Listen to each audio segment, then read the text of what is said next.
Let's jump right in. Welcome to The Explainer. Today, we're unpacking what just might be the absolute greatest engineering marvel and simultaneously the most profound civilizational warning of our modern era. We're talking about the Three Gorges Dam. Now, we aren't just looking at the concrete and steel here. We're actually examining this as the absolute peak of 20th century megastructure ambition. It is undeniably a total marvel, but it also acts as the catalyst for a massive paradigm shift, because as we're going to see, it might just be the last of its kind. Okay, let's dive into this. 400 million. 400 million. That is the number of human lives living downstream of the Three Gorges Dam. Just think about that for a second. By concentrating all our engineering prowess into one single monumental structure, we've inadvertently created a massive single point of civilizational failure. We are literally putting 400 million people at direct risk if, heaven forbid, the unthinkable actually happens. Part 1. The megastructure philosophy. So to understand how we got here, we really have to look at the historical mindset that built this dam in the first place. The megastructure philosophy was this dominant 20th century belief that, well, bigger is just always better. I mean, why build 50 small things when you can build one gigantic thing, right? The allure is super obvious. It feels efficient. It feels like we're totally conquering nature. And the Three Gorges Dam is the ultimate, undisputed expression of this exact philosophy. It's one dam on one river, serving as one singular colossal solution designed to handle flooding, generate power, and control navigation, all at once. And this brilliantly illustrates the crossroads we're currently standing at. The old megastructure approach, it means concentrated risk, a single point of failure, and massive, irreversible disruption to the local environment. On the flip side, we have distributed systems. These represent a million-node network built on true resilience, redundancy, and pure economic efficiency. Think about it. If one node fails in a distributed system, the whole system survives. But if a megastructure fails, well, we already talked about those 400 million people. Let's break down exactly what this concentrated civilizational risk looks like in practice. First up, like we said, it's a terrifying single point of failure. Second, it causes vast geological disruption. We are talking about reservoir-induced earthquakes and massive dangerous landslides. Third, it has these compounding ecological and social costs. And finally, it quite literally turns your infrastructure into a giant bullseye.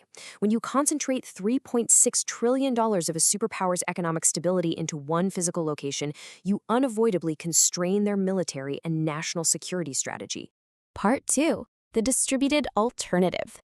Now here is where our story pivots sharply from the dread of concentrated risk straight into some incredible 21st century innovation.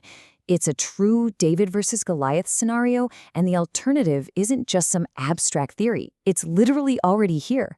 Just look at the Jinsha River Cascade. That's 4 smaller dams generating nearly double the capacity of the Three Gorges. Then look at solar and wind. China had over 1,200 gigawatts of capacity by 2024. That power is spread out across millions of solar panels and wind turbines. Millions! There's no single failure point capable of a catastrophic disaster. Plus, we've got grid-scale flow batteries and advanced lithium-ion networks stepping up to provide that dependable, dispatchable power we used to only get from hydro, but completely without the massive geological disruption. And let's not forget small modular reactors offering localized baseload power without the terrifying scale risks of a giant mega installation. Part 3. The economics of resilience.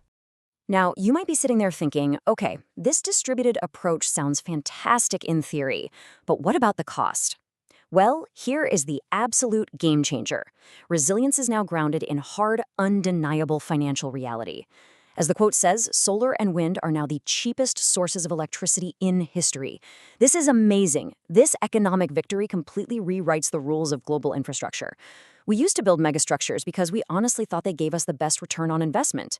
But today, the economic efficiency of building vast distributed solar networks paired with grid-scale battery storage vastly outperforms the economics of a single fragile megadam.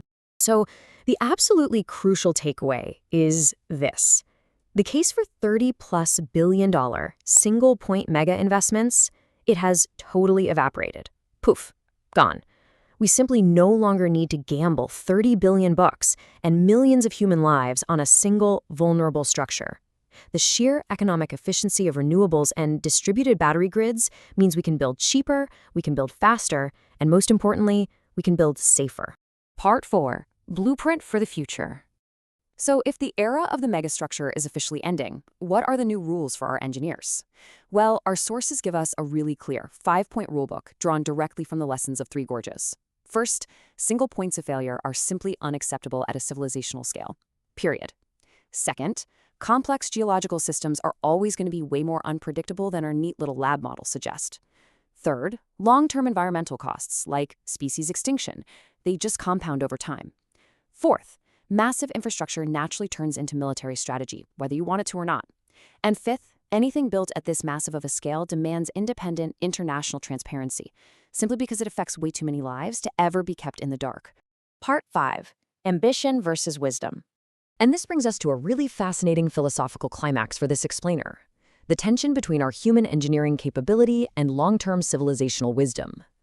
You know, we build big because we can. We concentrate systems because it feels super efficient.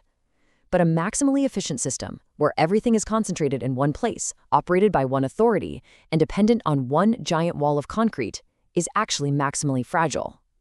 True resilience actually means trading away a little bit of that centralized efficiency for safer, redundant, distributed systems. Sure, a solar and battery grid spread across 1,000 miles might not look quite as dramatic as a great stone wall across a river gorge, but it is infinitely safer. Which leaves us with this final provocative thought. We can build it, but should we have? And does it change what we build next? The engineering of the Three Gorges Dam is undeniably extraordinary, for sure, and the electricity it provides is very real. But it represents a zenith of ambition that comes with the ultimate folly of concentrated risk. In infrastructure, safety is literally the only metric that matters when you get it wrong. So, does understanding the vulnerabilities of megastructures and the incredible economic efficiency of distributed solar and battery grids change how you view the future of human engineering? Really think about that and what we as a civilization choose to build next. Thank you so much for joining me for this explainer, and keep learning.